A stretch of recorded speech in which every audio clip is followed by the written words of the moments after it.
സൂര്യയുടെ നായികയായി തമിഴിൽ അഭിനയിക്കണമെന്ന ആഗ്രഹം തുറന്നു പറഞ്ഞ നടി അനുശ്രീ. അഥവാ നായികയായില്ലെങ്കിൽ നായികയേക്കാൾ പ്രാധാന്യമുള്ള നായകന്റെ അനിയത്തി റോൾ ചെയ്യണമെന്നത് അടക്കാനാവാത്ത മോഹമാണെന്നും അനുശ്രീ പറയുന്നു. വനിതാ മാഗസിന് നൽകിയ അഭിമുഖത്തിലാണ് അനുശ്രീ തന്റെ ആഗ്രഹം വെളിപ്പെടുത്തിയത്.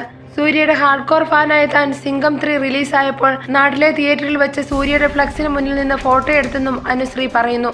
അടുത്ത ജന്മത്തിൽ ആരാകണമെന്ന് ചോദിച്ചാൽ ജ്യോതികയാകണമെന്ന് പറയുമെന്നും അനുശ്രീ കൂട്ടിച്ചേർത്തു. സൂര്യയുടെ നായികയായി തമിഴിൽ അഭിനയിക്കണമെന്നതാണ് താൻ ഒളിപ്പിച്ചു വച്ചിരിക്കുന്ന ആഗ്രഹം. ഒരു അവാർഡ് നിശയിൽ നേരിട്ട് കണ്ടിട്ടുണ്ടെങ്കിലും സംസാരിക്കാൻ സാധിച്ചില്ല. സൂര്യന്റെ ഏതെങ്കിലും സിനിമ കണ്ടിട്ട് ആരാ ഈ കുട്ടി എന്ന് ചോദിക്കുമോ എന്നൊക്കെ ആലോചിക്കാറുണ്ടെന്ന് അനുശ്രീയുടെ വാക്കുകൾ. പ്രിയ താരത്തെ നേരിട്ട് കാണുമ്പോൾ കൊടുക്കാനായി ഒരു സമ്മാനം തയ്യാറാക്കുകയാണെന്നും സർപ്രൈസ് ആയതിനാൽ ഇപ്പോൾ പറയുന്നില്ലെന്നും അനുശ്രീ പറയുന്നു. കേരളത്തിലെ സ്ത്രീ സുരക്ഷയെക്കുറിച്ച് ചോദിച്ചപ്പോൾ ഇപ്പോൾ ഏറ്റവും കൂടുതൽ പീഡനമുള്ളത് കേരളത്തിലാണെന്ന് തോന്നുന്നെന്നും നിയമത്തെ പേടിയില്ലാത്തതാണ് ഇതിന് കാരണമെന്നും പീഡിപ്പിക്കുന്നവരെ നേരെ ഗൾഫിലേക്ക് വിടുകയാണ് വേണ്ടതെന്നും അനുശ്രീ അഭിമുഖത്തിൽ പറയുന്നു. പുറത്തെ നാടുകളിൽ എത്ര മോഡേൺ ഡ്രസ് ഇട്ടാലും ആളുകൾ തുറച്ചു നോക്കില്ല.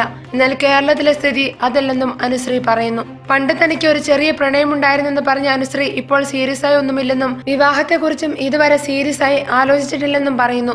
ഇപ്പോഴത്തെ ഓരോ വാർത്ത കേൾക്കുമ്പോൾ വിവാഹം കഴിക്കാതിരുന്നാലോ എന്ന് വരെ ആലോചിക്കാറുണ്ട്. കല്യാണം കഴിച്ചില്ലെങ്കിൽ കഴിച്ചില്ലെന്നേ ഉള്ളൂവെന്നും അനുശ്രീ അഭിമുഖത്തിൽ പറഞ്ഞു നിർത്തുന്നു.